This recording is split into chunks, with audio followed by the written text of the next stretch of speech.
भारत ने Israeli technology के साथ पाकिस्तान पर हमला किया, हमारी मसाजिद और शहरों को शहीद किया। पाक फौज ने दुश्मन का गरूर खाक में मिला दिया।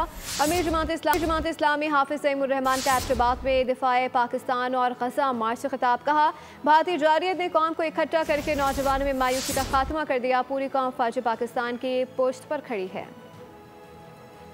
हमारी मसाजिद पे हमला किया, उसने हमारी माओ बहनों पर हमला किया, उसने आबादियों पे हमला किया और उसके नतीजे में हमारे बहुत सारे लोग शहीद हो गए। उसके जवाब में हमारी अफवाज ने जब जवाब दिया तो वो पीछे हटने पर मजबूर हुआ, लेकिन उसने इसराइल की मदद से इसराइल की ड्रोन टेक्नोलॉजी उसने इस्तेमाल किया और पाकिस्तान में अपने 80 के करीब ड्रोन भेजे। अल्हम्दुलिल्लाह हमारी अफवाज ने वो सारे के सारे ड्रोन उनको नाकारा भी किया और उनको गिराया भी, और पूरी पाकिस्तानी कौम उस वक्त बहादुरी के साथ इन हालात का मुकाबला करती रही। सब्सक्राइब करें और बेल दबाएं ताकि कोई खबर रह न जाए।